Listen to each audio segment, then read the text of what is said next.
All right. Hello, everyone. It's currently 12:30 a.m. in the morning, November 2nd here. I am currently recording this in the middle of the night right now because due to some miscommunications, news about my Pacific Northwest, the Seattle North store closing has already gone out. And we weren't able to go over the communications that they were supposed to send out and what we were going to be going due to the miscommunication. Fortunately, they put their post first, and now I'm having to make this video that I was actually going to release this weekend because I wanted to take a couple days to kind of record and get my thoughts together. But due to them prematurely announcing that, having to kind of essentially react to everyone, all the DMs and comments and all the ridiculous comments that are coming out, the accusations coming out. So I wanted to just go ahead and get the story straight with everyone in the public as well as my investors as well, because I know everyone's going to be seeing this video. And so I do apologize. This video may be a little bit long. I don't know how long it's going to be because this is going to be a one take, because unfortunately I do not have an editor that I can go ahead and give the video to have him chop up, and I didn't have time to plan out the segments and everything. So I did my best to kind of get my thoughts together on how I wanted to talk about this situation, what's pretty much gone on the last couple of years, our history and so forth. Because, in all honesty, before I continue on here, if you came from TikTok or Instagram or even the YouTube Shorts and you're watching this video, I appreciate you. And also my subscribers on YouTube who are sitting down and watching this, appreciate you guys too. The reason why I'm really thankful and appreciative, whether you're a supporter, a hater, or troller, whichever side of the aisle you are on about this situation, the fact that you're taking the time to go from that short and wanting to hear the whole thing and learn about it. Because the one thing that I've really, starting to come full circle around with, especially with internet trolls and all that, and a bunch of the accusations, is that a lot of people have limited information. The unfortunate side of YouTube Shorts and TikTok Reel and Instagram Reels and TikTok videos is that our videos don't get pushed to everyone, and not everyone will see them.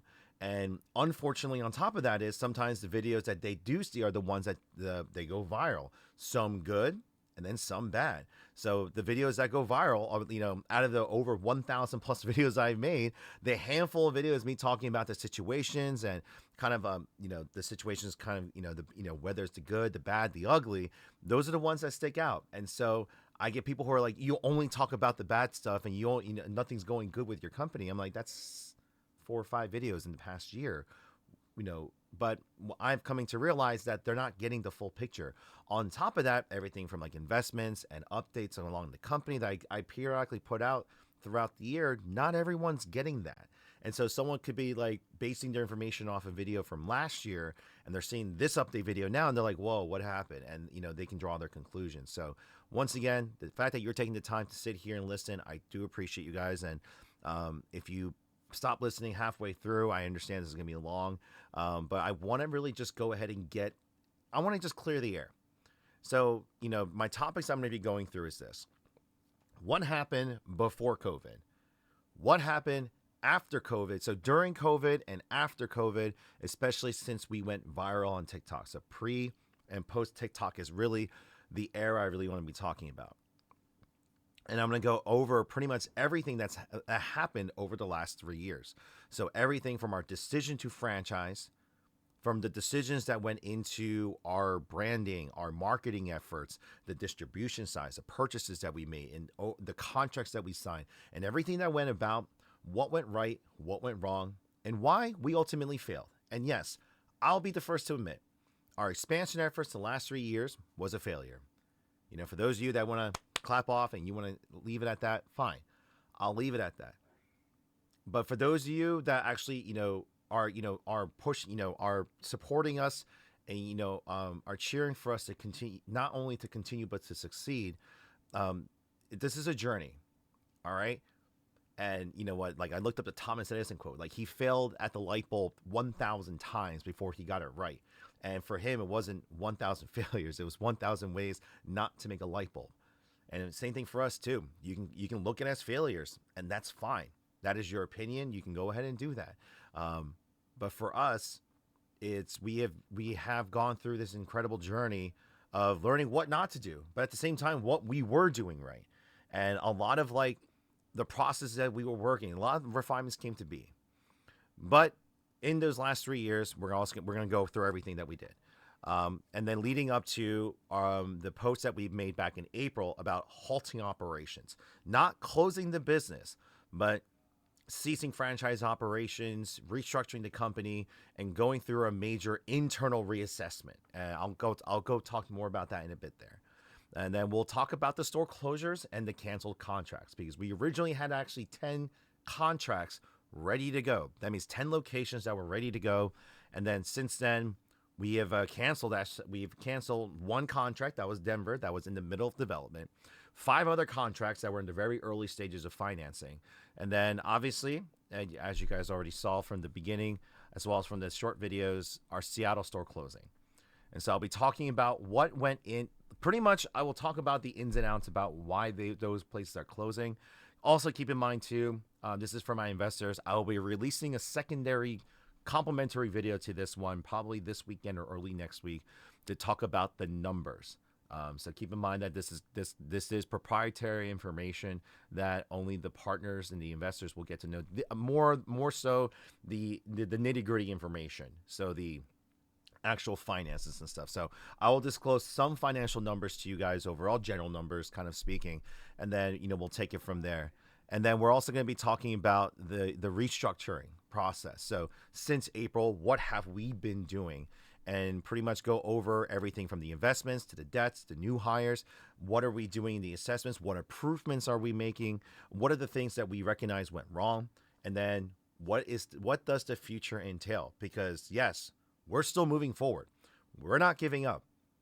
And, you can go and call us crazy and stuff like that, but we still have an entire community's support and our backing. We have new partners and new investors on board that have pretty much helped us get to this point. So quitting is not an option for me. But let's talk about it. All right. So right off the bat here, let's talk about what happened before COVID, before TikTok, right? I encourage all of you, since you're on my YouTube channel here, to go back to my earliest videos. But most importantly, you don't need to go watch all of them because I didn't really have good editing skills back then.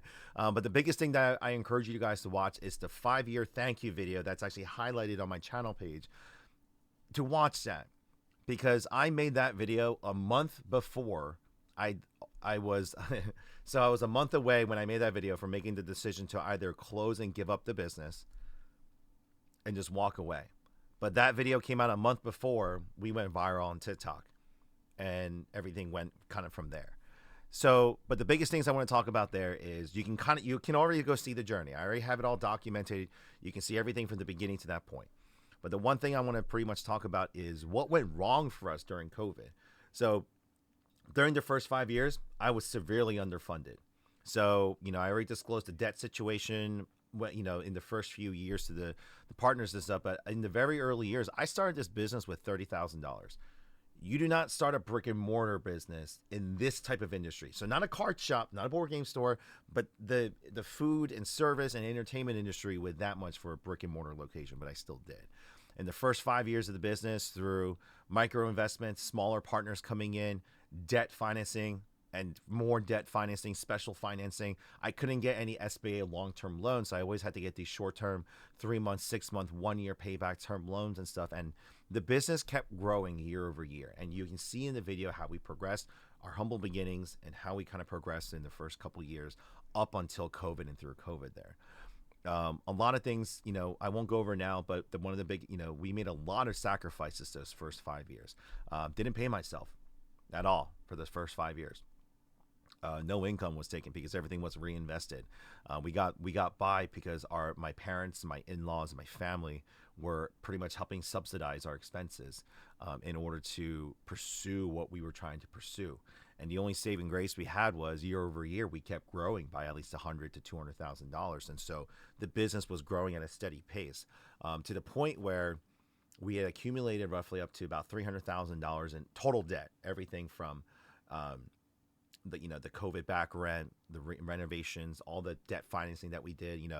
For those of you guys don't understand the revolving debt, it's okay. A company lends you $10,000, you need to pay that back really quick.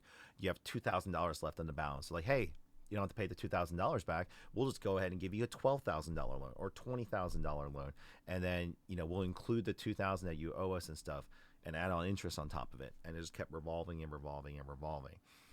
Needless to say, we got to a point where I think monthly debt payments were up to like $15,000, but we were getting by. We were still making it happen somehow.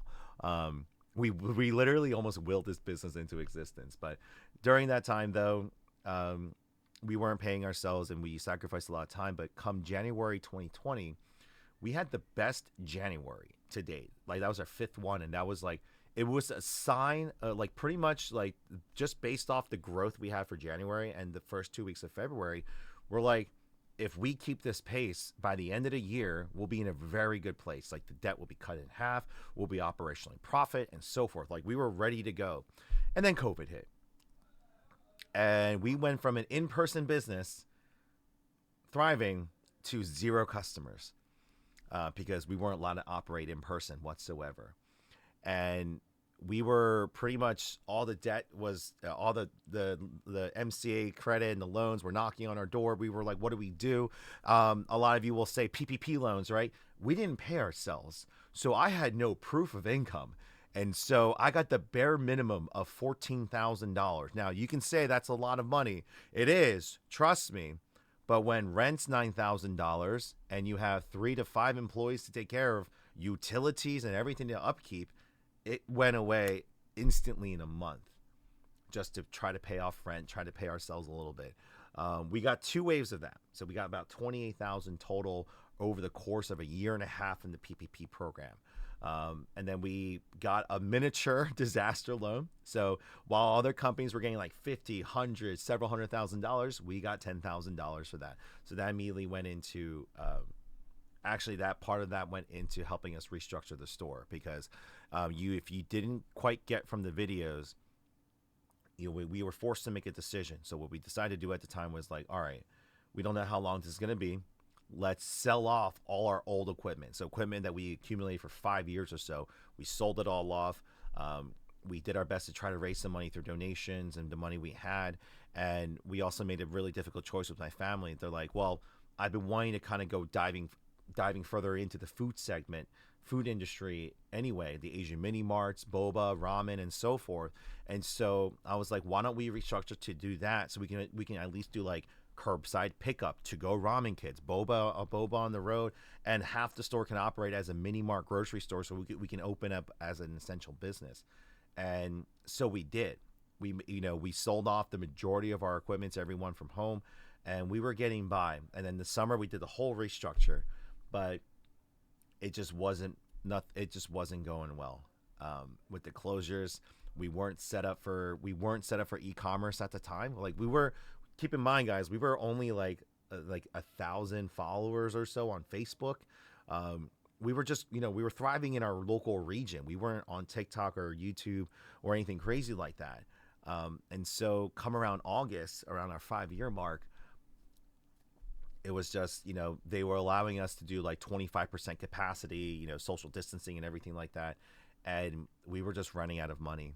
It just wasn't happening. And our debts were increasing because we couldn't pay rent, and the landlord was offsetting them and stuff. And when it was all said and done, we were like $370,000 in debt payments with everything.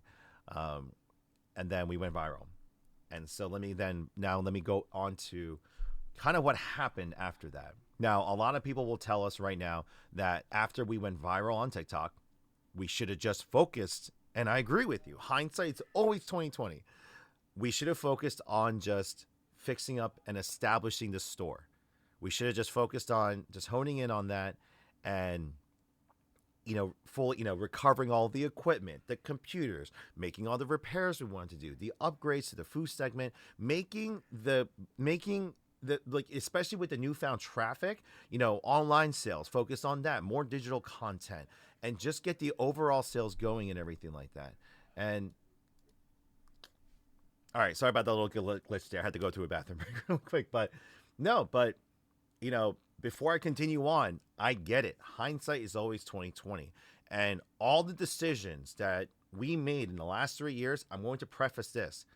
I am not going to sit here and apologize for the decisions that me, my team, and the investors at the time all came to a consensus to. We deliberated. Yes, I was the majority owner. I'm the CEO, I'm the founder. But I still deliberated those decisions to my family, my team, my investors, and my partners. And we all came to a consensus. We voted on it. And every decision that we made along the way, from even deciding to franchise and all the decisions we made up till now, we still stand by. Because I'm not going to sit here and apologize for us making the decisions with the knowledge base that we had at the time. We didn't know everything. It's very easy to sit there and observe through a screen and come up with your own judgments on what you would do. If you're an industry expert, guess what? I didn't know you. There's a lot of things, you should have done this. Yes, we understand. I take the criticism because it's, the constructive criticism. And obviously we've also learned in the trenches as well too. What may seem obvious to a lot of people when we're in the heat of the moment and being forced to make difficult decisions on the spot, we're making the best decision with the information we have at the time. So I'm not going to sit here. I used to be. I'm not going to lie. I beat myself over. I'm like, I wish I'd known better. I wish I did this. I wish I'd done this different and so forth. But I'm beating myself up over knowledge that I did not have. Obviously, yes, if I went back with the knowledge that I have now, I would have done things differently. Would I still have franchised? Yes. Knowing what I know now, I'll put it this way. I don't actually regret. Yes, the financial side of things and the hardships that we went through in the last 3 years trying to do this, the friends gained, the friends lost, like everything, I would do it again because I'm going to say this right now, because of the opportunities that we have in front of us. No, I mean, a lot of people will argue, well, you're a failure, so there's no bright future, and that's fine. There's people who won't see the path in front of us, and that's fine too. That's fine if you don't want to see it. There's other companies you can go support, and if you want to do it that way. I'll talk about our future in a bit here, but let me talk about now. Since the beginning from September of 2020, our decision process and everything that went into it. So back then, yes, so we went viral on TikTok. We made several viral videos in the beginning there. So I think the first video did like 4 million views. Second did like 1,900,000. And all of a sudden, there was a lot of interest in the store. There was a lot of people that showed up. Sales were increasing. And all of a sudden, we're like, wow, we can start moving towards recovery. We can start towards rebuilding. We can start, buying back PCs, and we can buy back furniture. We can refurnish the store. We were slowly kind of moving there. And then all of a sudden, a lot of people were showing interest on, hey, are you franchising at all? Are you looking to expand your business at all? And this is something that was in the back of my mind for the longest time. I had aspirations to grow the company across the country when I started, but nowhere was I near that at the time. I never imagined us getting national recognition for what we were doing. At the time, we were a skeleton of ourselves. We were slowly buying back furniture at a snail's pace, and it was definitely a shell of what it was even before COVID, but we were doing the best we can with what we could at the time, and it resonated with people. And we got a lot of people wanting to be like, would you franchise this business? And I'm just like, well, at the time, again, we're severely in debt proportionate to that time. And we were just like, what do we do? And the obvious answer that was getting around me was, no, we should focus on rebuilding. We should focus on getting the store back to where it needs to be, actually paying ourselves and doing all this. And we were looking at that like, hey guys, we have an opportunity right now that if we just clean this up, we're actually making money for once. Like that we can pay ourselves and do all this. But then the other carrot, franchising, the potential to expand across the country and exponentially grow the business was in front of us. And the thing is, it wasn't just a click of the moment I did it there. I researched. I spent about 2.5 months looking around, finding consultants, and I finally landed on a company that's local to here. They launched successful franchises like Philly Pretzel Factory, Joe Lawn Care, the one with the green thumb, Rita's Water Ice, and so forth. There was a lot of other brands that they had launched that I was like, okay, let me see what they have to say. And they did an overall assessment of the business, and they ultimately told me, they were just like, I showed them. I was like, our store's not completed. It's far from being completed. My model still in the works. I was still, and by the way, guys, yes, this business, even now, is still in development. And I'll talk about that more later. But yes, I know we're 20 minutes in, but this business is still in development. And with that in mind, we were still in development at the time because what I'm trying to build, I'm trying to bring the version of Akihabara to America, our version of Akihabara, home for the community, not a game shop, not a card store, not a board game store, not a land center, but something more. And so that's ever evolving and changing. And so pretty much what he told me was like, if I were to give you a reset button, I was like, yeah, no debt. You had about $500 to $700,000 in hand, ready to go to open up your store to restart. Would you do it? And in my mind, with the knowledge I had at the time, I'm like, yeah, because the construction costs that I knew to finish this building out, because again, this is pre-COVID numbers in my head. I was like, yeah, like I only need, I knew what I needed to do the construction work in the store, to make the improvements I wanted to do, the kitchen work, the inventory, the equipment, the aesthetic, the lounge, everything that I wanted to do in the space. I'm like, yeah, and I'd be making I was making $15,000 a month loan payments. I'm like, oh, that could be pure income now. And he was just like, well, there you go. Franchising outside of buying a brand name is, instead of someone building something from scratch, they're buying an existing establishment and IP, so they can just go ahead and cut and paste and make their own version or make the exact same version in their respective area and get going. And then we make a percentage of the sales. So it's not us going in. I think also, for again, if you actually stuck to this part of the video and you're one of the people who are like, I stole money from these folks, no, it wasn't us going into Seattle, going into South Florida, to Denver, to Raleigh, to open these locations. It was us selling our operations, our plans, our guides, our IP and branding to these individuals so they can run and operate their own Gamers Heaven. That's franchising. Expansion stores, that means we are the ones going in and opening. That's different. These are ones owned by another person licensing our name, and the others owned and directly operated by us. So yes, they took our name, but they operated on their own. And I'm going to talk more about that later here. But essentially that was the way to do it. And I heard horror stories about franchising, by the way, because you have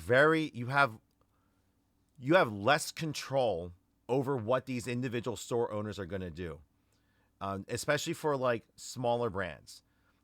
If you're like a McDonald's, you dare not go against it, because that's a cash cow and you don't want to offend it. But for like newer companies, especially startup companies like ours, like if you guys saw like the McDonald's movie, The Founder, you saw how the first few McDonald's stores went rogue. They went completely off the charts. They didn't listen. They didn't care. They did their own thing, and eventually they just ran the brand name down. And we weren't immune to that. And that was one of my fears in the beginning. And ultimately, he gave me the price tag. It was $100,000 to get us franchising. So after all that discussion and everything, I was like, I don't have $100,000. There's no way that I can justify doing that when we're already struggling because of our current debt and we're trying to get out of it. And then he pretty much let me like, hey, why don't you go out there and just ask and see if you can get investors on board. And so I did a whole poll, made a video out there. So he was like, hey, if I were to franchise this, who would be interested? Knowing that we're in a very rudimentary, like we're trying to go from mom and pop to like expanding corporate overnight. We weren't ready. We didn't have all this knowledge base. And I need to reiterate that, because as I'm saying it to my existing, still surviving franchisees and my former ones, like I need to reiterate, we weren't ready. And we told you that in the beginning. This is new to us, a new territory for us, and we were building it as we went. So for those that are thinking like, oh, you should have known everything from the beginning, we didn't. This was one of the risks that not only did we take, but my early franchisees took as well too. And so I put it out there, and we got a ton of interest. I got a ton of names, a ton of people passing the pre-financial requisites and everything. And I also found several investors that were like, hey, we can help you raise the initial about like 30 or 50,000. And then the consulting company was like, we can break it out throughout the next few months into your first contract to see if we can go ahead and pay it off that way. They really wanted our business because with COVID going on. And So after much deliberation with the team piece, it was again, we were like, hey guys, after 5 years, we could just have like a steady job for once and just settle into the store and try to revisit expanding later on. Or the other side was we have an opportunity right now. We had at the time like 200 to 300 name and inquiries who wanted to look into franchising. We had some investors who were ready to sign on board if we made the new franchising entity, and a lot of us were like, we had to strike the iron while it's hot because I didn't know how long our virality was going to last on TikTok. Like, not, people come and go on social media all the time. So we're just like, let's take this opportunity to see if we can really do something about it. And so this is months of discussion, by the way. And so we decided to go ahead and around January, we're like, let's go ahead and do the work. So we started the preliminary work at the end of November, and we just started doing it, like all the stuff that they told us, like, hey, you can at least get this ready. We did. And so in January we went to overdrive, and then it was like March is when we actually launched the franchising campaign. And keep in mind, with the money raised, we followed everything. Like, we weren't experts in franchising, so we followed this company's advisement to the T. So we did everything from obviously registering with all the states in the country, because we had inquiries. So just so you guys know, like, registering with every state in the country was like, by itself was like $10,000. And then we were advised to get a corporate training office. So a corporate office where we can train not only our new staff, but franchisees from, conduct our meetings and operations from, the old school way. You had an office. So we procured an office, we procured a distribution site, because one thing that we looked into was, hey, with the new stores during COVID, if you guys remember, they were being very strict about opening new accounts because due to all the scalpers.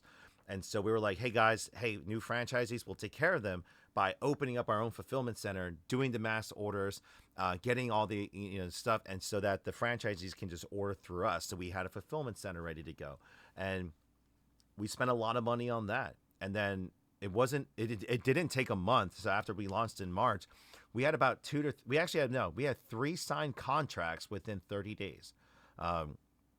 So after conducting interviews upon interviews, we landed 3 contracts. So we got our first franchise fees that came in. We immediately put that towards the consultation bills. The other franchise fees that came in, we went into the office space and our working capital. And then we were able to raise additional capital by that summer. So by the summer of 21, we raised enough capital to last us through not only the end of the year, but the first part of 2022. And we're like, okay, with this, our first new store should open by the end of the year. We have now a budget to go ahead and hire some new hires, as well as start marketing campaigns. So we're supposed to hit up trade shows. We opted to do 2 franchise shows that year, and then we're like, no, we need to go to where our demographic is. So we signed up for OdaCon, AwesomeCon, MegaCon. That was our first year going there. We signed up for several conventions that year, and we went all out. We're like, okay, cool. We need to do the and we're not. And I like to pause right here. The decisions we made back then, a ton, and I mean a ton of other companies, new companies that formed, did the exact same decisions that we did. Especially for the brands that a lot of you are maybe aware in the last few years, especially, that came up to be. And I've been talking with them. There are a lot of them are my mutuals. And I'm speaking with them and talking about, we're getting to know each other. I'm like, it wasn't just us. Good to know. But no, we spent tens upon tens of thousands of dollars on these trade show equipment, the fixtures and the furniture, the logistics, from the truck rentals to the shipments, everything. And then procuring assets to sell, so equipment and distribute. Like, we weren't set up for all this, so we were building it from scratch. So compared to some of these like other stores, that other companies that existed prior to COVID who had massive warehouses, we were building ours from scratch. But we were willing to do so, and so we did. And that first year, I think MegaCon and Anime NYC, so 2 shows out of the 5 that we did that year, were profitable. The other ones were actually losses. And this is the first year out of COVID, mass mandates, so not a lot of people came out. So it was kind of expected, but we wanted to get out there and do the marketing.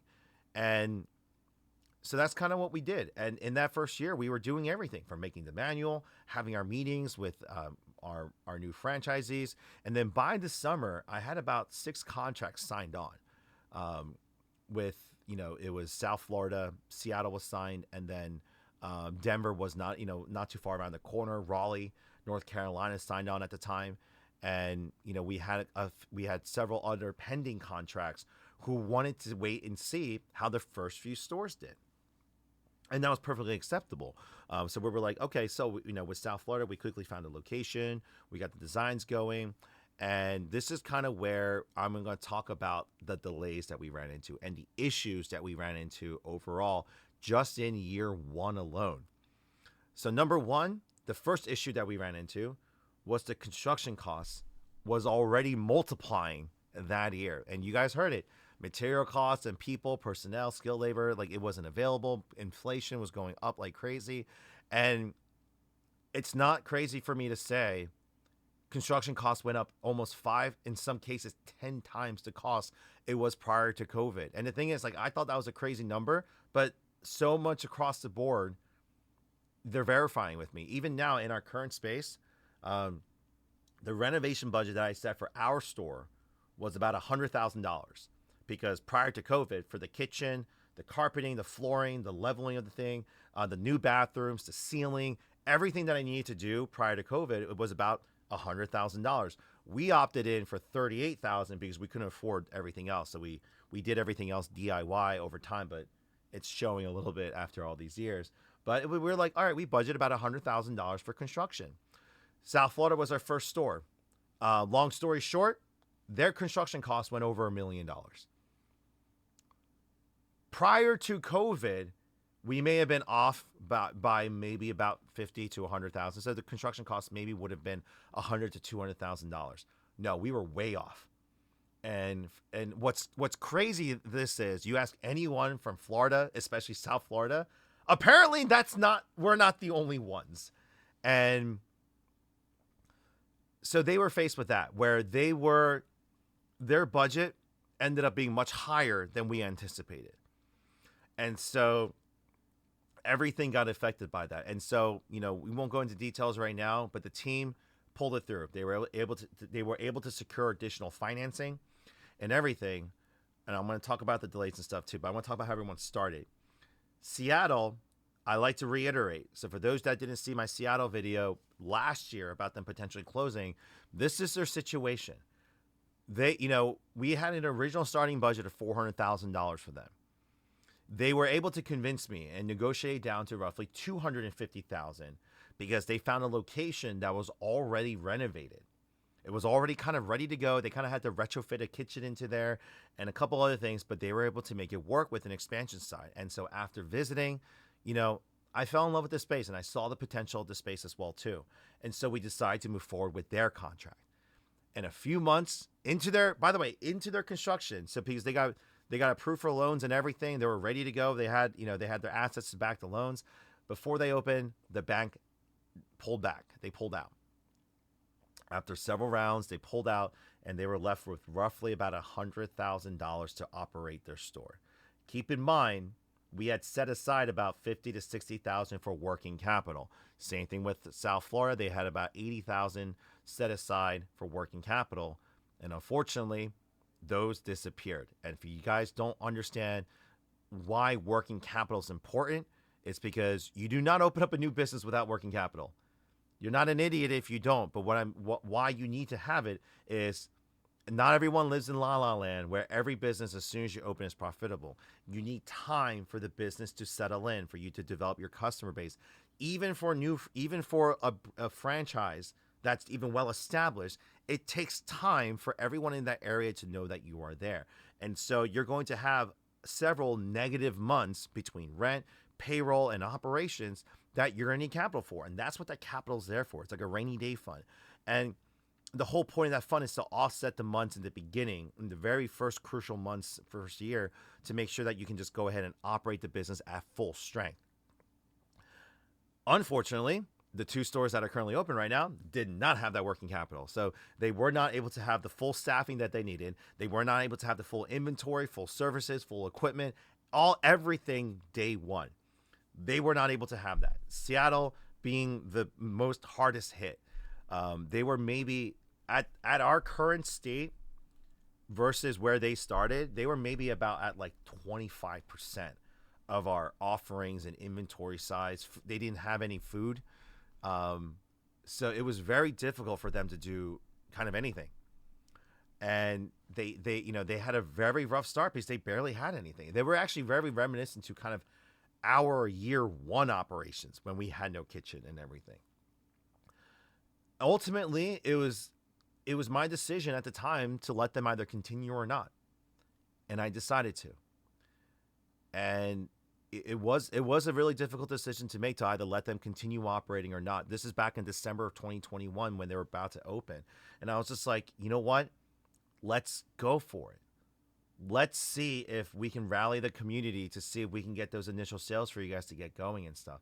And we're gonna be honest with you guys, the first few months were lackluster, and it was expected. A lot of you who might think, oh, you expected losses in the beginning. Yeah, as most businesses should and do.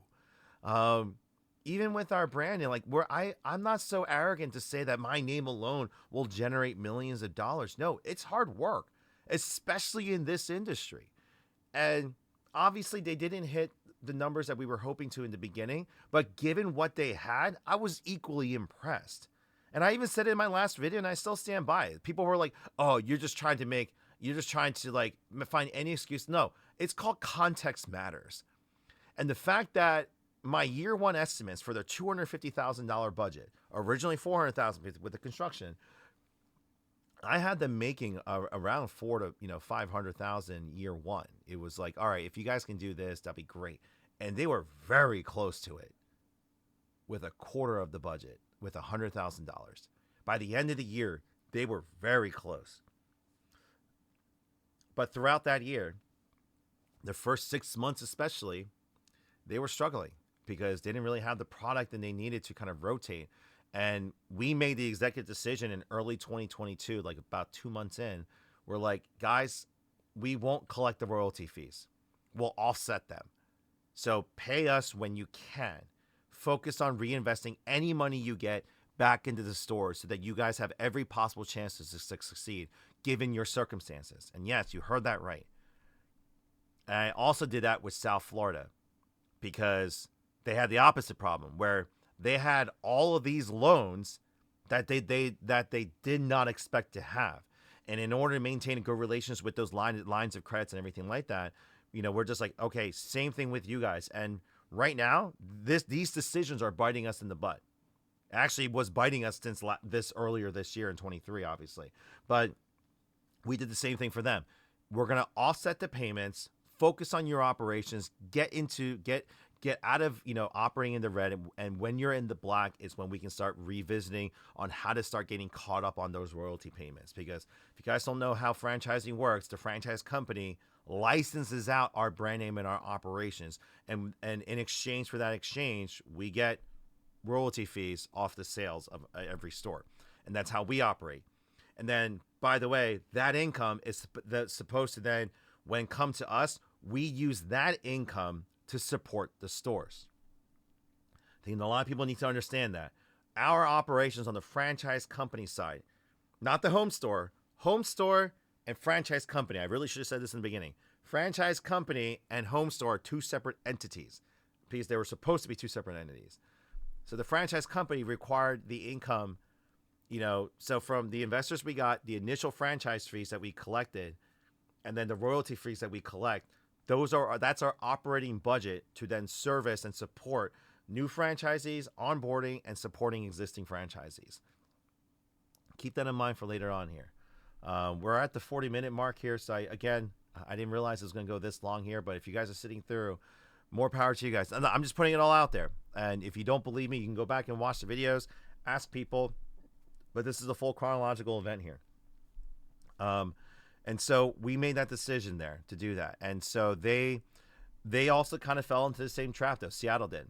Everything from they banks were not giving out long-term loans. Even though we were a franchising company, they're like, he's got the brand name recognition, but you're their first store. And so they're like, they just weren't giving out any type of financing. So the only financing that were available were MCA accounts. short-term lines of credit, short-term loans that had aggressive payback structures that honestly you really had to make it work in order to make it sense, because you were essentially borrowing against your future earnings. And it really did hurt them, but it helped them in the beginning because they were able to make the minor investments and improvements to get the kitchen and operations. Now, I will preface this: there were a lot of disagreements, and I'm gonna tangent here a little bit here for you guys. I'll talk about this later why we halted franchise operations. But you guys heard me say this too. South Florida was delayed over 2 years. They signed their contract in spring of 21. They did not open until May of 2023, this past year. Everything from budget to city council issues to contractors to everything. And I mean, everything was working against them. And then they were already too far in to kind of back out of that space and everything. And so the fact that they are open is impressive in itself. It's a testament to their team and everything too. And, we'll talk about the issues that arose from there later on and everything. But our Seattle store, after the year one, given their circumstances, I was very impressed. But you guys saw that video last year where we were like, we didn't know if they were going to still make it though. Because even though they hit benchmarks, they didn't have the funding and financing they needed to offset the losses year one. Because yes, ladies and gentlemen, I had calculated a net loss of almost about $50,000 year one, which is their working capital. I calculated for that. And the fact that we still hit that, I was impressed. That's why it's a sad situation. I was like, no, this worked. It just needed its proper chance to work. The store just needed, had the store had everything it needed day one. Full financing. They had their kitchen. They had their inventory. They had their esports area. Had they had that day one, we'd be having a very different conversation right now. And I'm confident in that. But it's a situation that we won't know. So again, one side, you're going to call it that store a failure. And the other side, I'm going to look at it as a success. It's we know what went right. We know what went wrong. And we'll talk about some of the things that went wrong later on here. But unfortunately, the sales, while again, second year, it's up, way up from the previous year, but not where it needs to be. Because, Seattle has a much higher cost of living, wages, costs associated in general. And unfortunately, the sales also haven't been doing what it needs to do. South Florida has been going on a very steady pace where actually, side tangent again, they actually surpassed us for the first time this month, this past month in October. I'm going to be sending them a cake or something to congratulate them on it. But they're doing what they need to. But because South Florida, same thing. When they opened, they were maybe at 50%, 60% operations. They didn't have everything done. All the furnishing still wasn't completed. They don't have all the inventory they needed. The kitchen was still being completed out. They were missing a lot of things. And so they're starting to settle in right now. And I anticipate by next year, they should be operating in the black at this current trajectory. Also finally be able to hire employees and everything as well too. So they're doing well there. But then let's talk about 22 now. So keep in mind 22, Seattle's open. South Florida's still not open. Denver is also not open. Denver was signed in October 21 with an anticipation opening date of summer of 22.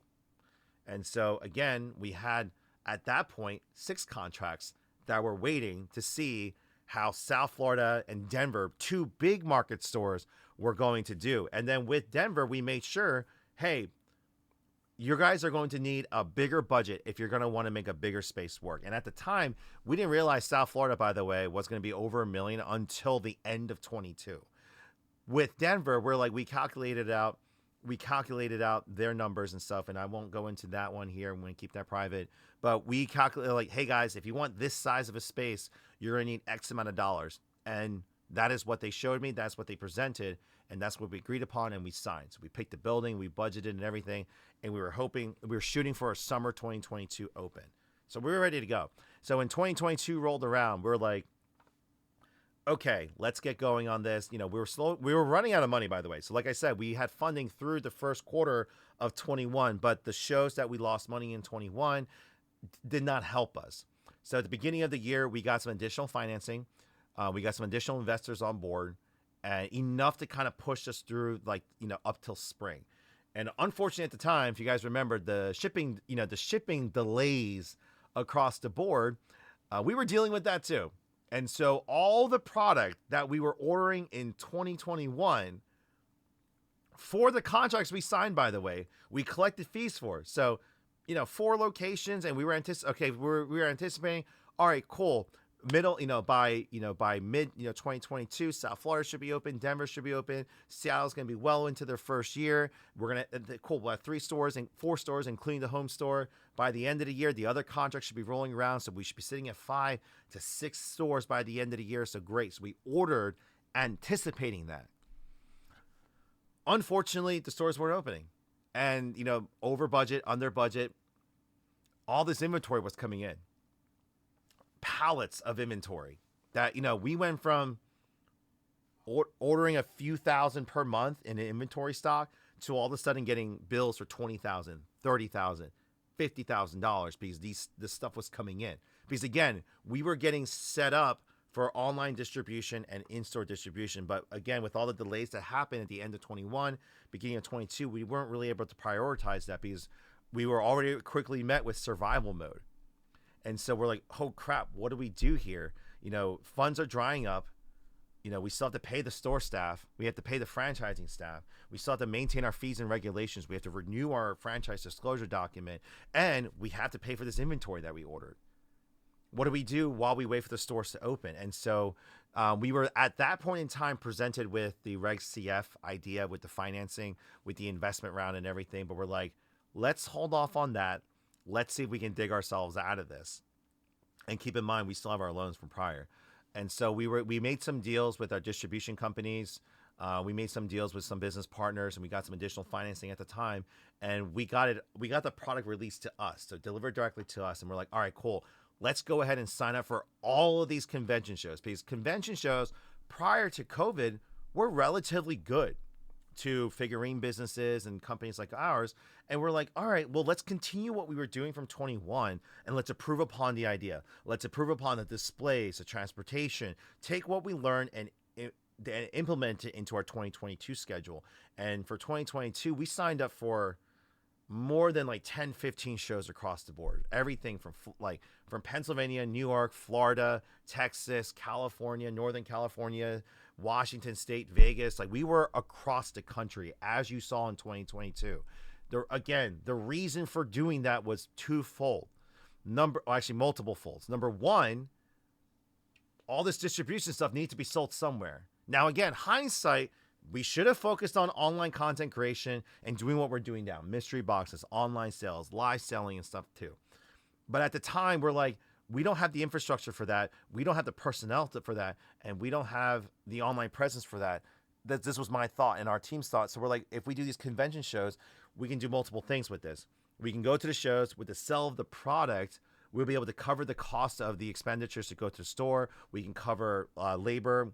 We can cover rent. We can also cover for the offices that we had, and then we can then cover the loan payments to the partners and to the distribution companies that we owed money to.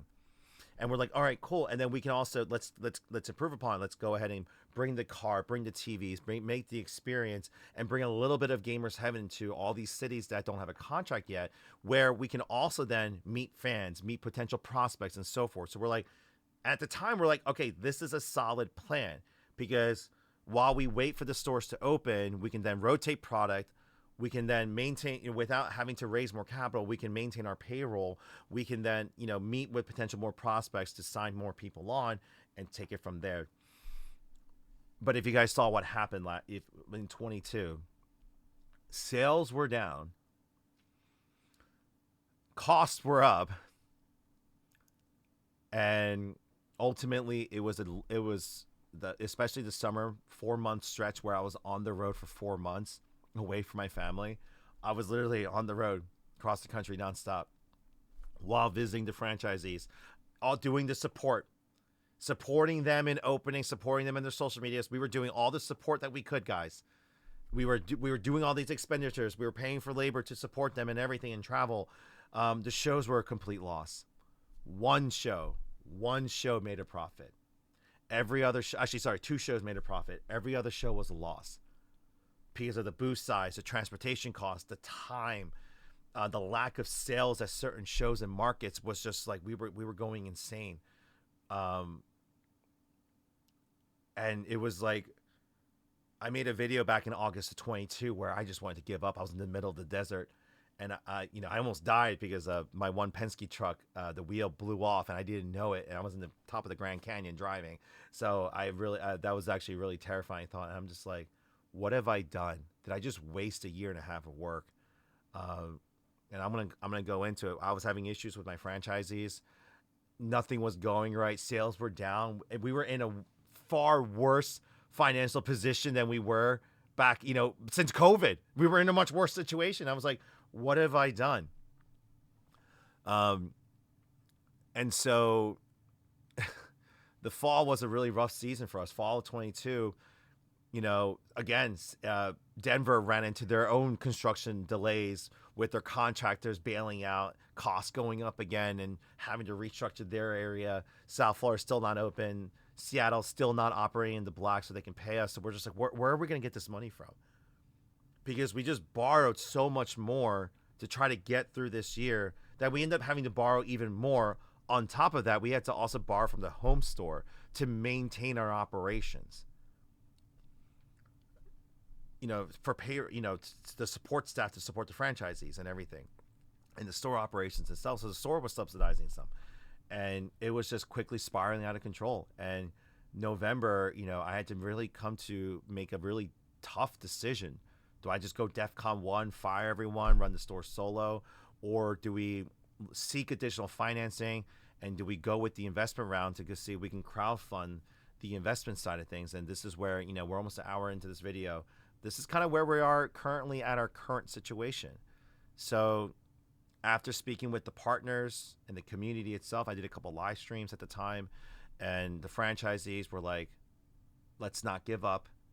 We've already put 2 years of work into this at that point in time. Let's keep going. And so we decided to launch the financing effort because we're like, hey, if we hit our minimum financing goals, we can then fund the first part of 2023. So to get the stores open, so then we can collect the rest of the fees, we can get the additional stock rotated, we can get other things going, and we can get other projects going. So we're like, all right, cool. And then at the same time too, we got additional financing from additional partners and on franchisee itself as well too.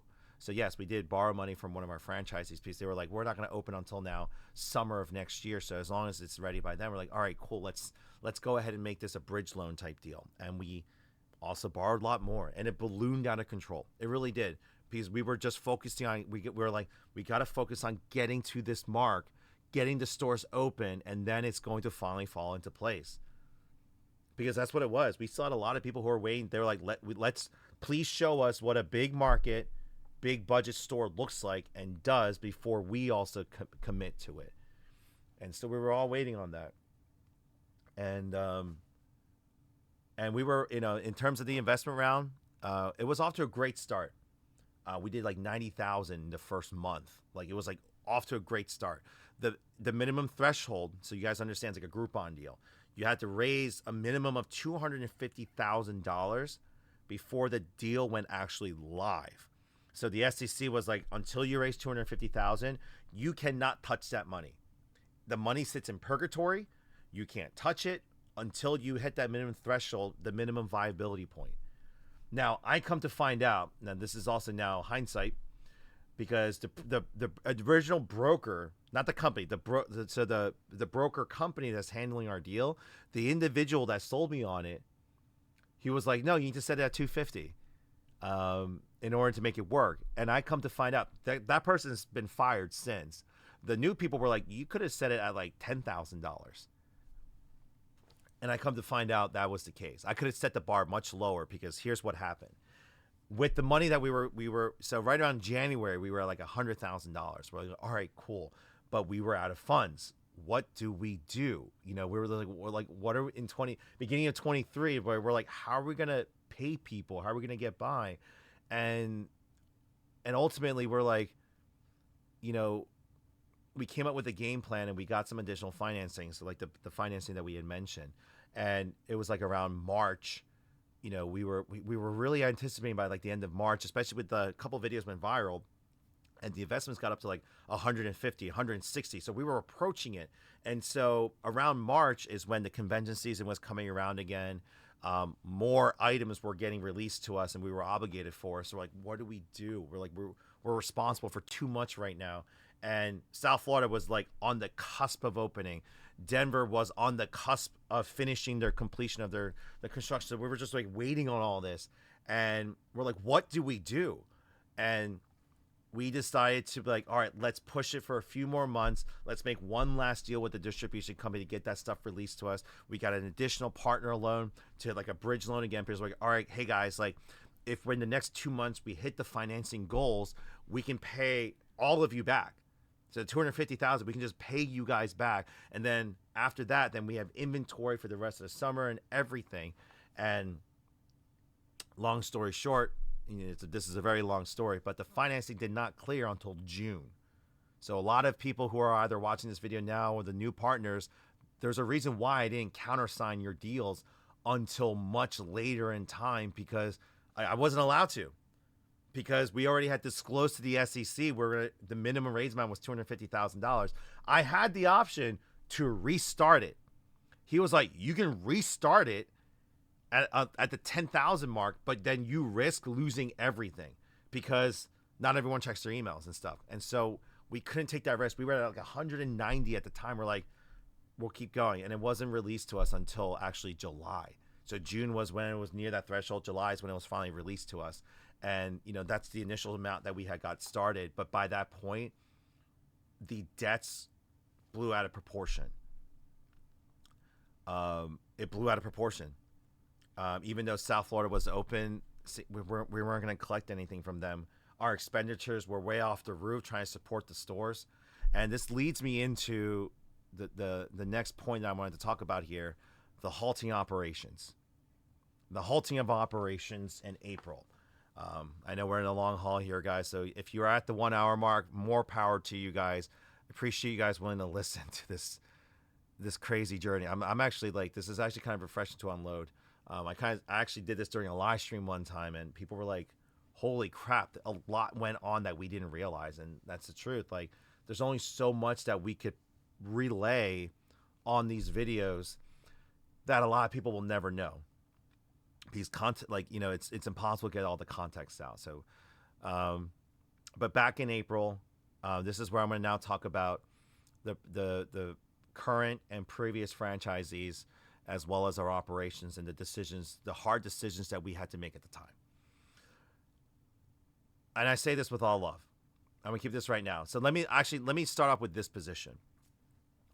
I understand where my franchisees were coming from, because I do and I don't, because as I said in the beginning of, near the front of the video here, everyone knew our situation in the beginning. Everyone knew our knowledge base, and that we were still developing the business. We were still figuring it out. We were a very small team. I didn't have a team of 20 some odd people with artists and graphic design work and specialists involved. I didn't raise that much money. I couldn't hire that. We had a very rudimentary team that we were hoping to grow with the investments, to hire on the more team members and stuff and everything. We were hoping for all of this. And unfortunately, we were running out of time. Technically speaking, knowing what I know now, back in January 2022, I would have pulled the plug then, if I knew everything that transpired in 22. And I would have saved a whole ton of money if that was the case, because 60% of our debt right now came from this past year. Trying to survive, trying to push through. Now, it's not just pure debt, by the way. We have like a ton of inventory. We have other things. We obviously paid individuals, and that allowed us to get to this point. And this does go into my later conversation. Again, I'm going to reiterate, I don't regret it because of the position that we are now in. As long as we cultivate it right, we have a promising future, but we got to make a lot of tough decisions right now to ensure that not only do we make it to that point, but we properly grow from here, that we make it to year 10. But back in April, I have released a video where I said I quit. And I said I quit the current version where we were working for nothing. You know, Seattle was not paying us. South Florida was definitely not paying us. Denver, obviously, they weren't open, so they weren't paying us. We were making no income on the franchise business side. And so we had to make a really tough decision here. So for those individuals, and like again, if you're that one, the handful of troll commenters that were like, "Oh, he left them to die. He gave them no support." If you're here at this point in the video, I actually give you a lot of credit, and I think you guys need to understand this. We were working for free for 2 years. The money that they provided in the beginning literally dried up to get their initial stores going. But the fact that we were not making an income, yes, that was our decision to not collect on the fees.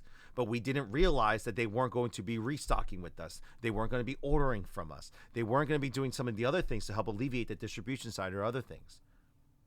We also didn't realize that it was going to take that long to get open, because then a lot of the other contracts that were waiting ended up, they moved on to other things. We didn't think the financing, the new investment money was going to take as long as it did. Otherwise, I would have maybe pushed that decision down the line a little bit there. But we were out of money. The store could no longer run at a negative. I mean, the franchise company could no longer run at a negative.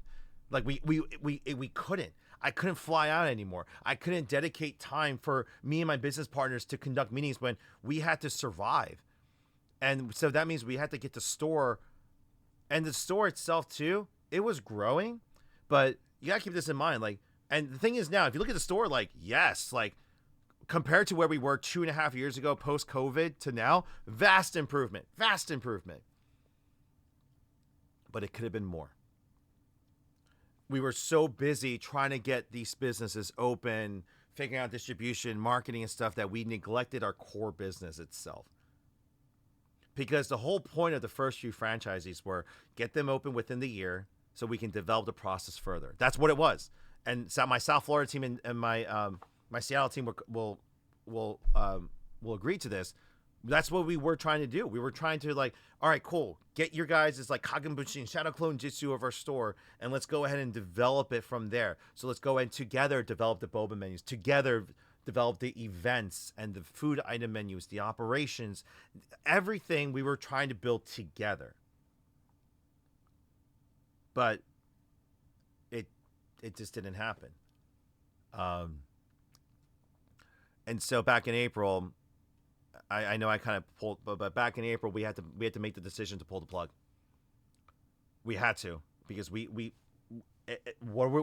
can't keep running on hopes and dreams at the time. And you know, at that point in time too, I realized, like, I missed out on a year and a half of further making content and engaging with the overall community online, podcasting, the digital platform.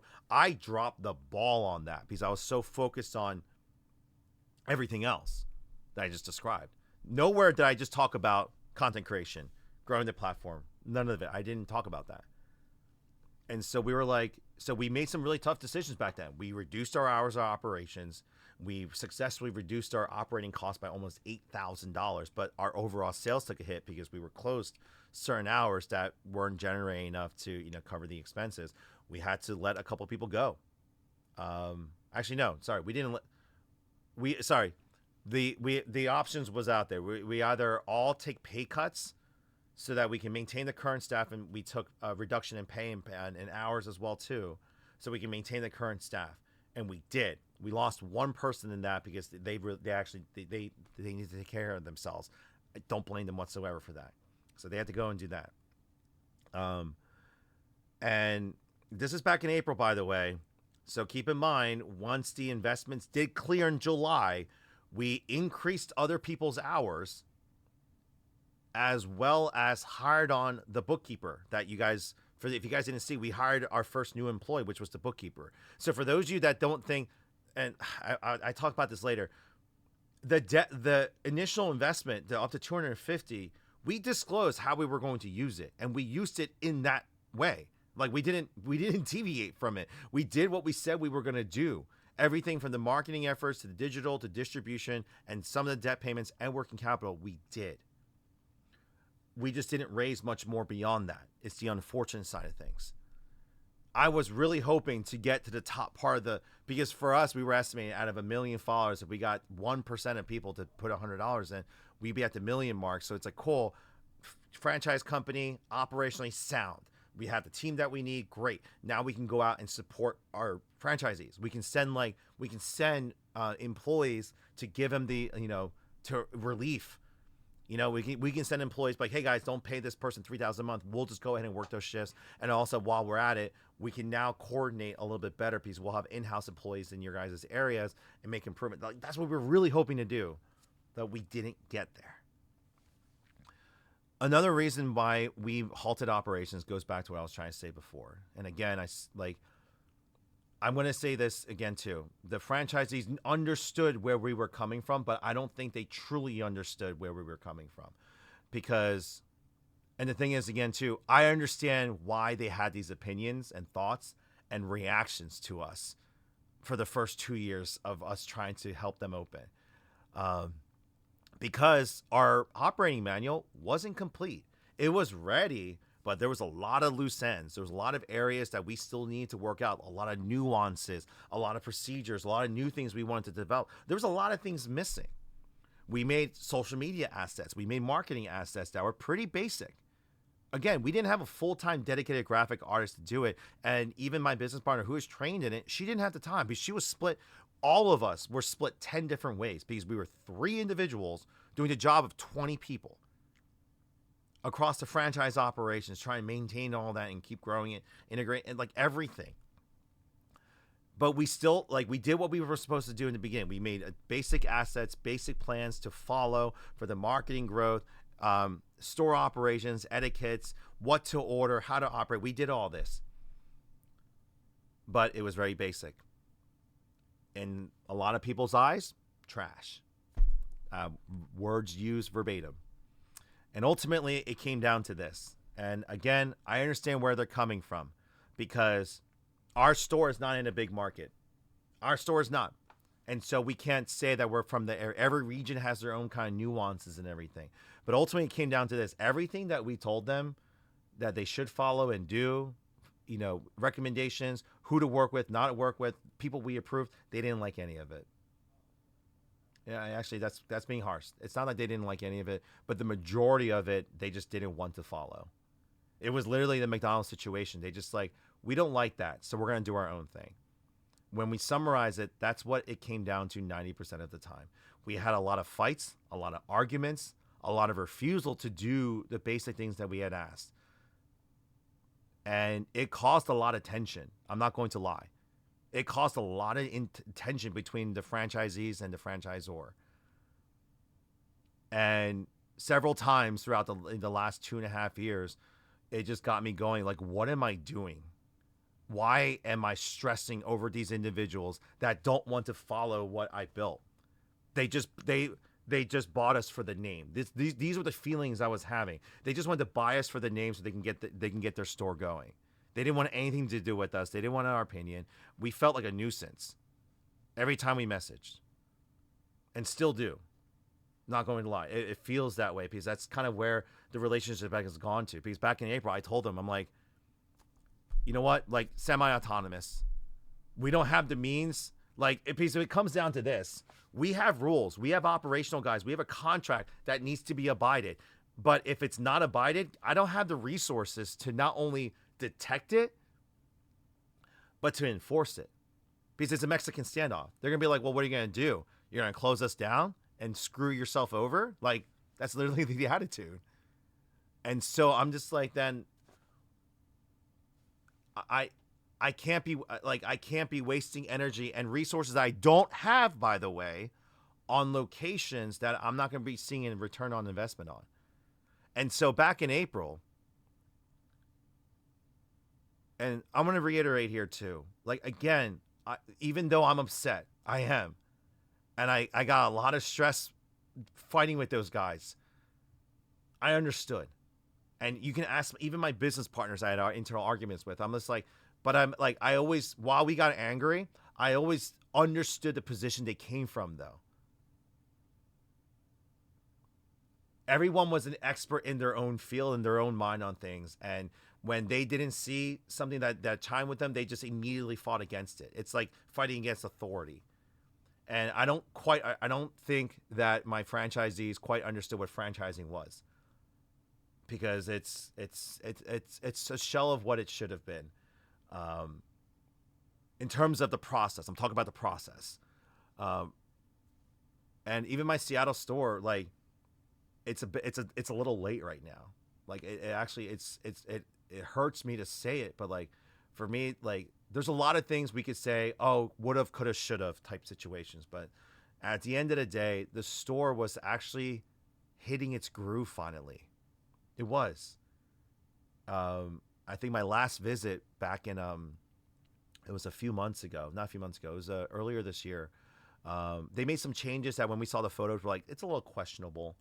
But then then I saw it in person. Then I told my team, I was like, guys, they got it. I'm not going to lie. When I first went to their store, year one, it didn't feel like a gamer's heaven to me. It didn't. It was just like, it's way too far off. They don't have everything they needed. And they were following kind of their own philosophy. And I understood, like, budgetary wise and everything. So I just kind of let it go. I was like, all right, we'll just see. We'll hope for the best. 1 year later, I go in. I'm like, this is nice. I like what they did. I like the changes that they did. And even one of the franchise owners was like, you see, we did listen. I'm like, it took you a year. He's like, yeah, but we did. I'm like, no, I can't argue with that. And we had a friendly argument. It was a good thing. They had their own internal struggles and going on. And when it came down to it, guys, the ultimate theming of our issues was communication. It was communication. Like any relationship or business, communication comes down to it. And I was actually really proud of them, what they accomplished at the time. Like, please do not take what I just said earlier as like I'm not proud of what they did or I hate those guys. No, I'm just telling you what went into the decision by April, because we were still stressing.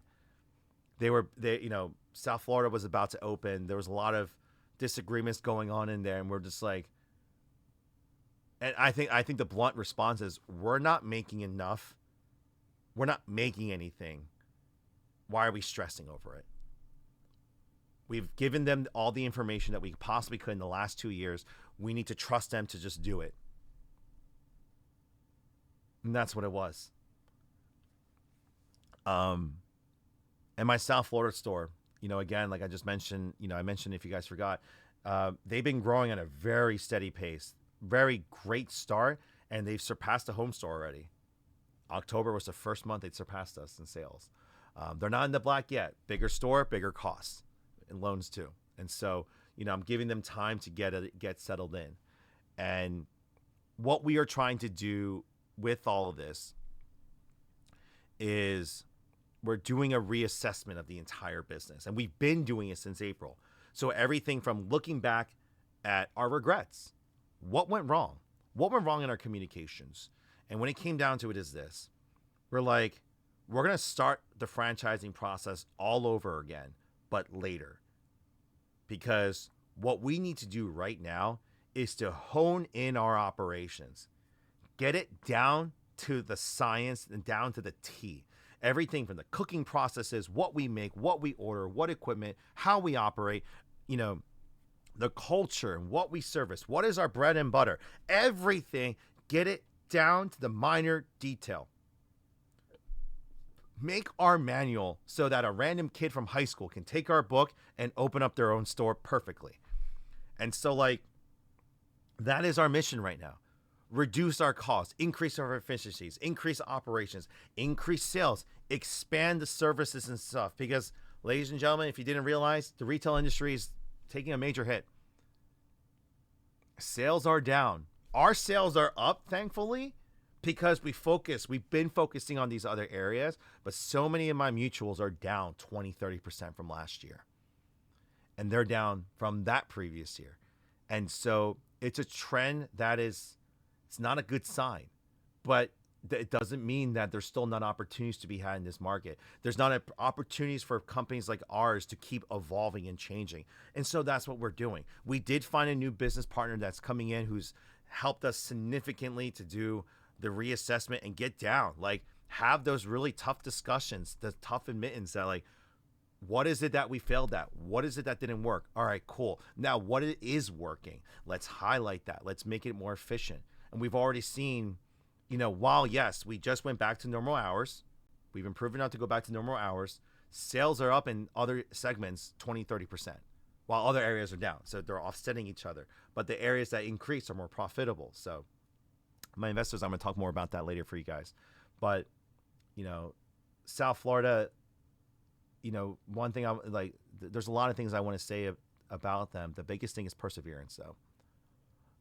This is not me backpedaling or anything, but this is the honest truth. While we have our disagreements, it's like that sibling that you see them, you're like, oh my God, it's her again, or it's him again, but you still love them because of what they've been through.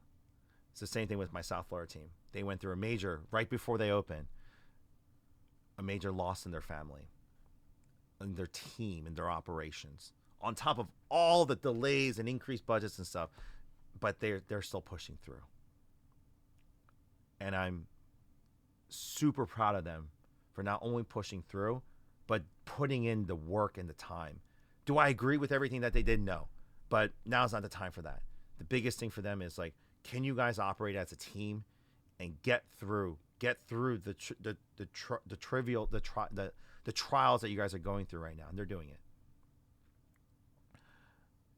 And sorry, I kind of side tangented there, but the biggest reason for everything that we're doing right now is so that not only the rest of the year are we focusing on controlling our debts, getting some new investors, restructuring the business, rediscovering ourselves, growing our digital brand, growing the brand continuously, still being out there, still pushing, still engaging with the community. But then not by the end of this year, or at least by the end of Q1 of 24, we're in a position where we can now look towards expanding again. And the plan of attack is this. We want to be the ones to open up the first initial stores. Period. We want to be the ones. We be the ones to open the stores so that we can prove we can actually cut and copy or paste our model exactly and make it work. So that we can also get the data for the banks, but then future franchisees can come to us and there's no questions. I mean, like, I'm okay with asking questions and constructive criticism, but just flat out refusal not to do what we've told or what we presented, like, there's no point like that. So I want to get into a position where we can no longer be questioned in that manner, where it's like, cool, we can follow this. Hey, we've been doing this, but we have some ideas to make it, like, there's a difference between, hey, we've been doing what you said and suggested, and we have some feedback, maybe some improvements and some ideas. That's great. Let's hear it. Other than, we didn't like it, so we didn't do it. And then criticizing it. That's two very different approaches and responses. I don't want that to happen again.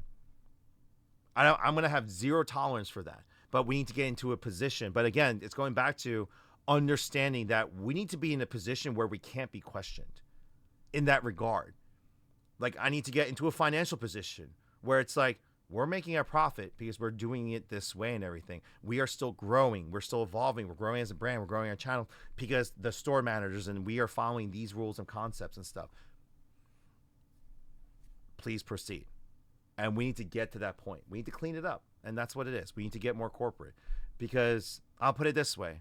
And I'm going to address some other points before we get going here. Everything that we did up till now, had we done prior to COVID, would have worked. It really would have. Because that was a strategy that was presented to us. The market was very different. Construction costs, market, disposable income, everything was very different prior to COVID. And the market and industry has changed and is still changing. If you don't, like, I can't describe it to you guys there's some things I gotta keep secrets and stuff, but just know that in the next 5 years, everything from the service, retail, restaurant, the entire industry is going to be, it's not going to change per se, but it's going to be a massive shift. And if you don't see it now, you need to evolve, and that's what we're going to do. I've been doing it for 8 years, so I'm not afraid to change. I'm not afraid to make the hard decisions, but it's getting harder. The weight of my decisions has grown significantly to the point where I can't afford to keep making these mistakes. That's why I stopped back in April.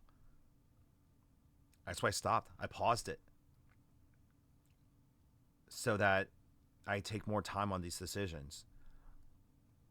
And lastly, before I do my closing remarks for you guys, the store closures. So first and foremost, obviously Seattle. Please understand this. The one point I'll make too. So this is the one number I will disclose to you guys. I have about $100,000, so $96,400 in fees and debts and inventory loans from my franchisees that I have not received in 2 years. So that has led to a lot of things, obviously. But those were voluntary. We did those voluntarily to support them. So, I'm not, I don't lose sleep over it, but it bothers me from time to time. I'm like, oh, man, we really could have used that. But just so you guys know the gravity of the situation, of which, by the way, contractually, the moment I don't receive those payments, I'm actually supposed to terminate after several attempts and stuff. I'm actually supposed to terminate their contracts per our agreements and stuff. That's in any franchise agreement, by the way. But I have communications with them that I extended and stuff. So please understand. So Seattle's not closing because of the failed payments. They're closing because they're just out of money. They are out of money. They can't operate in the red no longer. Where they landed, pretty much how they operated in year 2 is what their revenues needed to start off with. Because what it just shows me is, again, when I go back to talking about year 1, they surprised me with hitting their year 1 numbers. That just shows me, had they had everything from the beginning, they would have had year 2, if not more numbers right off the bat. And by now, they'd be in a better situation. But that wasn't the case. Yes, they got additional funding and financing back earlier this year, but a majority of that into refinancing their existing loans. So it was debt. It was a majority of investment in debt that came in to address the debt and everything. Now they also made some, unfortunately, hindsight's 2020. They made some operational decisions that didn't make sense. And had I known, and this is going to lead into Denver, by the way, I did not know some of the decisions that they made with that investment money until after the fact. So when I was sitting with one of the franchisees from Seattle at South Florida in around May or April, and I was just like, hey, what's been going on? And we did the numbers, and I'm just like, no wonder you guys aren't paying us, and no wonder it's already gone because of these decisions. And I'm not going to go into details. It's between us and them, but some decisions were made that I understood why they made those decisions, but it was very premature. And from there, they were working on recovering and stuff, and they've had to make a lot of tough decisions in between and stuff. And operationally, we could go back and forth about things they should have done and could have done and everything, but ultimately they didn't grow at the pace they needed to close that gap. And now they're just physically out of time. This was us back in April. Why we ceased the support operations is because we were out of time. We just couldn't afford to. We can't just keep, you can't just keep going into, we're not the U.S. government that can just keep on adding to the debt over and over again. I can't do that. My personal credit's already shot. I literally I don't have the ability to dig myself even deeper anymore. That's the situation. And so, and trust me when I say this, guys, I have been prepared for this scenario since that video back in, 2022, November. But I didn't want it to happen. Anytime they presented me with a new idea, a different way to proceed forward, I approved it because I wanted them to continue. Because there are people out there who need that store. Business and finances aside, there's people out there who need that store. And there's nothing I can do right now. There's nothing I can do. I have to, right now, as heartless as this sounds, I got to take care of the home crew in the original store first. Because if this ship goes down, they all go down. It's like making this. If you guys ever watch Ender's Game and stuff too, it's you're sacrificing the excess ships to keep the core ship alive so that you can continue on the greater mission. Um, I've been grappling this the last a few weeks since we had my most recent conversation with the Seattle team, and again, I'm making this video why it's not really scripted and it's ad-libbed right now. It's because they prematurely put out that announcement, so I'm reacting right now. This is a much longer video than I anticipated it to be, but I'm just laying it all out there for you guys. And so it's with a heavy heart that they're going to be closing. I know they're doing their final sales in these coming weeks here. It's going to be a rough few weeks because there's a lot of litigation involved with their landlord and ourselves. And there's a lot of things that are going to happen that's going to honestly caused me a lot of pain and stress in the next few months here, including our situation with the Denver team. So I know, and this is the reason why I waited till the end of this part of this video. This is for the people who actually are committed to this company and who want to know, who are genuinely want to. And if you're still one of those haters and trolls, you're still here, more power to you. You're listening through all this. What I can tell you guys right now, ultimately, what the contractual infraction is this. And again, nothing but respect and love for that team. Yes, we had our disagreements. And before I continue on, one of their members actually came up to me during New York Comic Con. And we had a pretty lengthy discussion. And even though we're going through litigation, we do have counsel talking with one another to close out the process and everything. We had a kind of conversation. And unfortunately, I'll put it this way. The ending result would have still been the same, but the communication between me and him and the rest of the team would have been completely different had I had that information. Had that information would have been communicated with us. This was honestly a major scenario of me talking to the wrong person for 2 years. Or that work needed to be delegated a little bit better because communication wasn't coming through. Because ultimately what happened was this. The contractual infraction is this. They were supposed to open last year. It's there.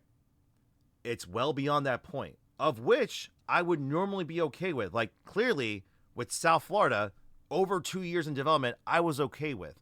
But the reason why we had to terminate was, it was a mixture of things, by the way. So not only the decision we made back in April to cease our operations, we had literally had no resources, no time. We had no room for any type of BS because we were hanging on by a thread. The budget that I had approved with them, we developed the budget and we figured it out. The building, construction and everything, the budget that I approved was not the budget that they ultimately had. And I didn't find this out until it was too late. It was after 0 hour. We need to raise funds to take care of our situation and stuff. I had no means of raising funds for them or anyone else. And so it was a very sticky situation and I had to make a call. We literally had no means of, we couldn't support barely ourselves at the point. I couldn't support a store that ultimately looks like it wasn't going to be opened. They had to get over the final hump of their construction and it wasn't disclosed to me until fully disclosed. Like, I got tidbits of it, but it took me dragging it out and I didn't find out until this summer. And it was and so I had to make a call. And I know a lot of people disagreed with it. A lot of people hated it. Some people thought I stole their money. I literally just got half of the franchise fee and that was it. And that was 2 years ago. That building costs, that's all their money. That's all their investments. And for me, the unfortunate side of things is, had I known this information last year when they were running into their construction delays, the first major ones, that was the perfect time for us to do a reassessment, to figure things out, to adjust the budget, to make it work, because we probably could have made it work, but it was too late.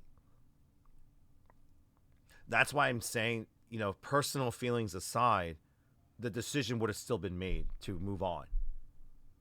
Because we had no means to take over the space, no means to provide assistance, no means to do anything.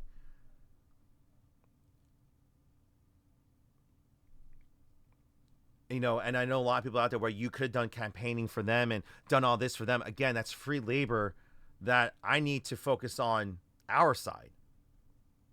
I had very limited time throughout the day juggling all of this, on top of being a parent, by the way. I barely see my kids as it is. I had to juggle all that. And we could no longer move forward. We couldn't operate anymore. We couldn't wait. We couldn't give any more time or the situation pretty much merited for me having to pull that trigger. There's other things involved too, but those are private matters that I will not disclose because that's between us and them personally and everything too. But ultimately, like, we hugged it out. It was seriously like unfortunate lack of communication that I had with this individual and their team. And I feel like the friendship is at a point of no return. But just so you guys know, like I told him in person, I'll say this to him in public because I said it multiple times in public.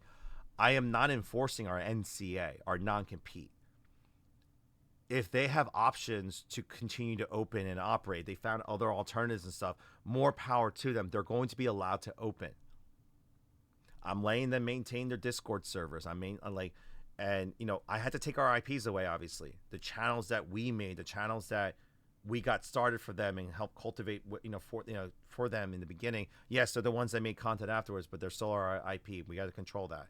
But their Discord servers and their fan base, like I told him, like, again, you guys can open. And he's like, well, they needed our data and stuff like that too. Well, like, anything that I provided prior to the cancellation is still theirs to use. I actually told my attorneys to go ahead and tell their attorney that as well too. And so they're still given the information, and they still have their equipment. And we're actually, so another thing too, we actually have their computers. We're in the process of formatting them to send them back. We were just waiting on kind of like the litigation process to kind of finalize before we did so. Also, formatting these machines has been taking forever, and so we're doing them one at a time. Just so you know, why do we have their computers? The biggest thing was when we thought they were opening earlier this year, we're like, hey, since you guys already bought computers, send them to us. We will pre-program them with the Land Center management software we were using at the time. So we would pre-program them, preload them with the games. We would put in the extended hard drives and everything. So that when they were ready to open, we just ship it back, plug and play, and they're ready to go. That was the whole point. But then all of this, the delays happened, and then all this happened this past summer. And so it was a very ugly departure. I'm glad that I was able to get some closure with that individual, at least. And I'm hoping that clears it up for you guys. Unfortunately, I will not provide more information beyond that because that does get into private matters that's between us and them. And if that's not good enough for you, then I'm sorry. Then continue to hate me, continue to call me an abandoner and like all that stuff, all you guys want. But ultimately, this is a business, and I had to protect ourselves.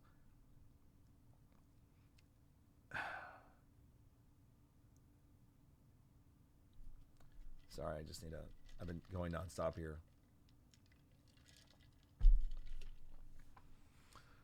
So that's the situation with that one there. Raleigh, North Carolina, it's still waiting on financing.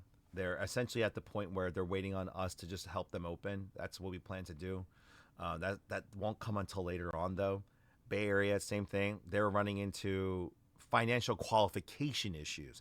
They had the funds to open, but places were like, you're not worth $5 million. Oh, you're not opening up a McDonald's? Sorry, we won't take you.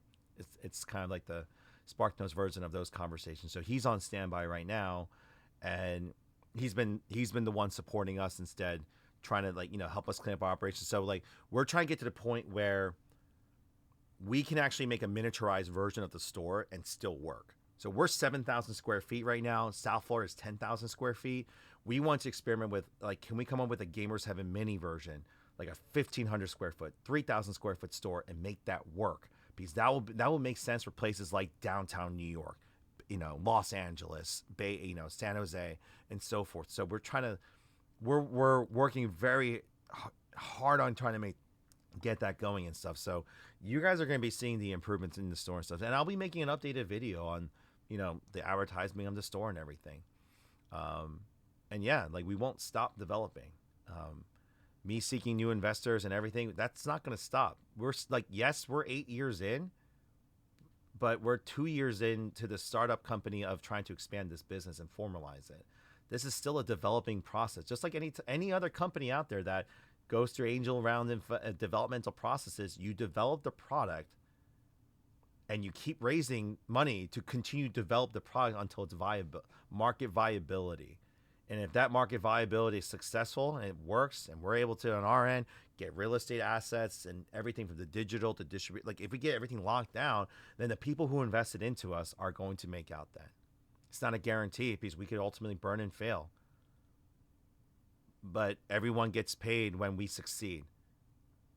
It's not if, it's when for me. And at this point too, people can call us a failure. Yes, it failed. Okay, last 3 years it failed.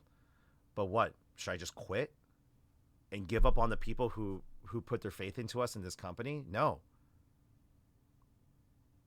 We're gonna keep moving on. Are we gonna continue? Are we gonna be perfect? No. I'm probably gonna make more mistakes moving forward.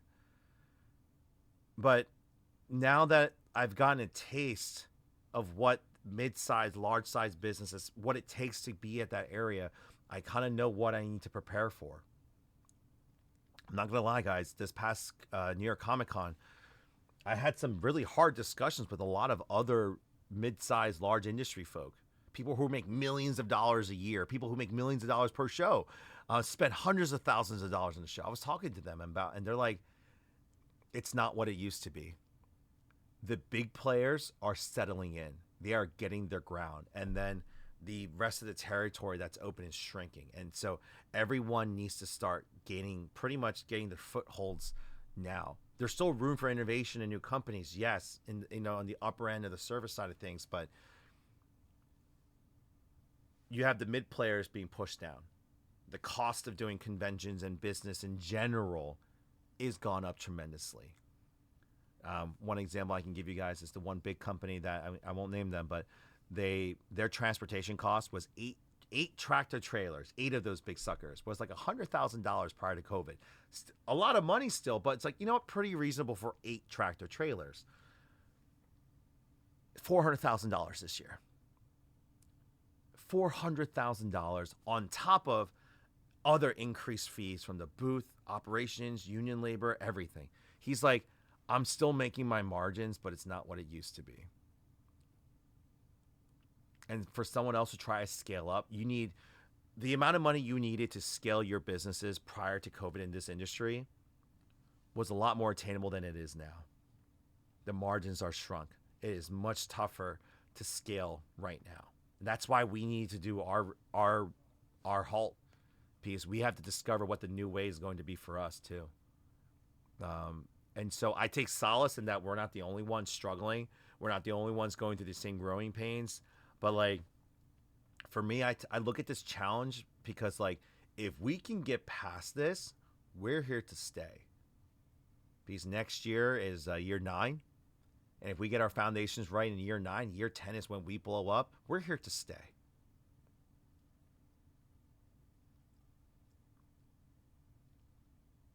And I'm really hoping next year is the year because if you believe in Chinese zodiac, I'm the year of the dragon. Next year is the year of the dragon. So 2012 didn't go so well for me, but hopefully 24 is the year.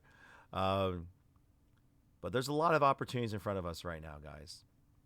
And yes, I will be, once we get out of this and we're financially stable, and hopefully we can get some institutional investors on board and raise some significant more capital so that we can open up more locations and revisit Denver, revisit Seattle. And yes, even potentially reworking with the Seattle and Denver franchise teams. Like, I'm not so arrogant to say like I wouldn't work with those guys again, but it's like, I'm going to come back at them with the proper foundation this time. I got a proper footing. I'm a lot more confident than I was before. We have to grow. We have to grow as people. We have to grow as a company if we want to make it. There's so many mom and pop shops closing. There are so many small shops across the country that are closing. It's like for every one that I find that's successful, I find out 10 or 20 that are closed or close in the middle of closing. And it's just like, at the end of the day, what's another reason why I don't quit? Not only does the community keep motivating me every time I see you guys, I don't trust Sony. I don't trust Microsoft to come and take care of you guys, to build a place like this for you guys. I don't trust them. Yes, they got the money, but they don't have the community in mind. And right now, our relationships with G Fuel, Good Smile Company, Schwa Inc., and a couple other brands I can't really talk about right now. There's a lot of things in the works right now. There's a lot of relationships that I made with other influencers and people of certain stature that had I raised the funds that I needed last year, I would have been able to execute on those opportunities with a force. So that's the one kind of I kind of wish that we were able to execute on that, but those opportunities are not gone. If anything, I have to work even harder to earn their business right now and to earn their support and earn their representation and sponsorship, but it's starting to work. I'm really grateful. Right now, I'm actually super grateful to G Fuel and Schwa. No, they haven't given me a ton of money and all this other stuff, but the biggest thing they gave me is a chance. They've seen our ups and they've seen our downs, and they are seeing our down process right now. But they see who we are as people. They see how hard we are working. They also see how much we love their product. And they are giving us a great opportunity to work with them right now. And so that's the kind of thing for me. I'm not sitting here begging for money from these brands and stuff. Like, I'm trying to work with companies that I genuinely like, and I genuinely like for the community. The whole goal when I have with these conversations with these folks is, it's not how much of a discount can you give me. It's what can you bring to the table for my store and my community base. So when my customers come in, do they have a new experience because of you in our store? And we have a lot of that going on. I'm in the middle of talking with 2 game companies as well too. And so it's just like, it's going to be tough the next few months to get out of what we're getting out of. But I very much look forward to getting out of it and working on continuing to grow this company next year and all the opportunities we have in front of us. And so I know this is almost a 2-hour long video. If you sat to this end of the, actually, I can do a quick poll. If you guys actually sat to the end of this video, please comment down below that you actually watched to the end of this video. But I didn't make this video to change people's minds. I just wanted to put, and the thing is, you can go ahead and accuse me that this is all BS if you want to. You know, for all you guys know, I could be lying, but that's for you to decide. I think the whole point of any conversation, especially in this climate right now, is just sit down and talk. Hear what they have to say. Talk with one another. Get the full information before you just go ahead and crucify a person. No matter who they are, get the whole story before you just instantly go and do all that. I feel like we need more of that in this world. And so whether you're a supporter, or even a troller, especially, I don't even, again, if you're one of the people who hate me or just wanting to troll our company or just literally hate what we're doing, and you sat through this entire video, like, I have nothing but love for you. Like seriously, because mad respect that you actually took the time to listen to what I had to say. And if you still hate me for it, that's fine. It's just like for me with One Piece. If someone comes up to me like, I hate One Piece. Well, did you watch it? Well, no. And then I'm like I won't hate them for it, but I'm not really going to respect their opinion. Right. But if that person was like, no, I watched like the first 300 episodes through the, first NES Lobby arc, and it was still trash to me, but I gave up. Or I'm still watching it to wait and see if something good happens. I'm going to sit there and be like, I respect you for that. You're still giving it a more than a good enough chance. And you're still watching it.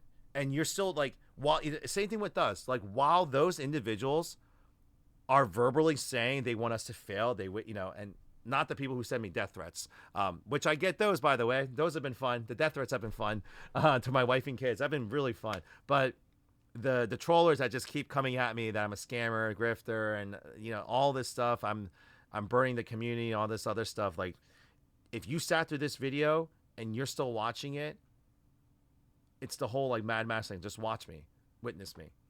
Then I'm hoping that somewhere deep inside you actually want us to succeed. And so I'm not gonna stop. I'm gonna keep on going. I mean, you can continue to keep commenting and all that stuff, and that's fine. That is your prerogative. But I respect you. If you sat here and watched this video, because I won't know who you are, but if you sat there and watched this video and you still commented that way, respect. Flat out, just respect. So, all right, guys, I think this video has gone long enough, so I'm going to get going here. Just, you know, it's unfortunate news. Obviously, everything you guys just heard, like, you know, it doesn't feel like it's all good or bad. You know, it's like, oh, it seems like it's all doing bad. Actually, I feel like I ended it on that way. So let me end it on with you guys here. On top of the opportunities that we have in front of us, the friendships that we have formed, I would not trade for the world. The company is still up $100,000 over last year. The home store is still grown. So while other stores are down 20, 30%, the home store is still up almost 10% over last year. I should know 15% because, you know, it's 700,000. We're now almost at 800. We're probably going to be approaching 900,000 if things go right here. But like, the store is still growing despite the handicap, like what's going on in the market. We are doing something right. My recent investors, especially the whale investor that came in, he's just like I told him, like, oh man, we didn't hit our metrics that you wanted. It's like, no. Don't get me wrong. I want you to hit those metrics, but ultimately, you're still hitting these numbers. You're still growing. Something is going on here. We just got to figure out exactly what's going right and then cultivate that properly. This is science experiments, baby. Like, we're getting the reactions. We're doing something right, but we need to get our act together and get it going here. You know, other than COVID, we just experienced our 7th year of growth. So we're doing something right. Our South Florida store has surpassed us, so they're doing something right. And yes, even though our Seattle store is closing, they survived 2 years with a quarter of my budget underfunded and not getting the proper financing that they needed from day one. So that's something right there. So now's not the time for me to give up here, ladies and gentlemen. So until I get those apartments and I get the Gundam to America, I'm not going to stop. I'm exhausted. Don't get me wrong. I'm tired. I'm exhausted. Depression is pretty rough. The stress. I'm not going to lie, guys. It's been rough. Okay, though. I'm a human. I'm allowed to be that. But I gotta keep pushing forward. As the CEO of the company, whether you find me incompetent or not, our job is to keep pushing forward, to keep finding new ways and opportunities for us to keep growing as a company and keep evolving. And so I'm going to keep doing that. Everyone that's supported us up till now, whether it's just through comments and liking and sharing, or if you invested, lifetime members, bought mystery boxes, whoever you are, just thank you. And I hope to meet all of you one day and thank you in person. Because like I mentioned at the beginning of this video, we went from a business that almost closed, declared bankruptcy, to the position we are in now. While a difficult position, there are many businesses and people out there who wish they were in our position with the opportunities we have. So I got to count my blessings. While difficult our situation is, we got to count our blessings. So thank you guys. Thank you for listening. And then I hope you guys just wish us luck for the rest of the year, and then tune back in. Hopefully with the New Year address I'll make for you guys, it'll be better. Thank you.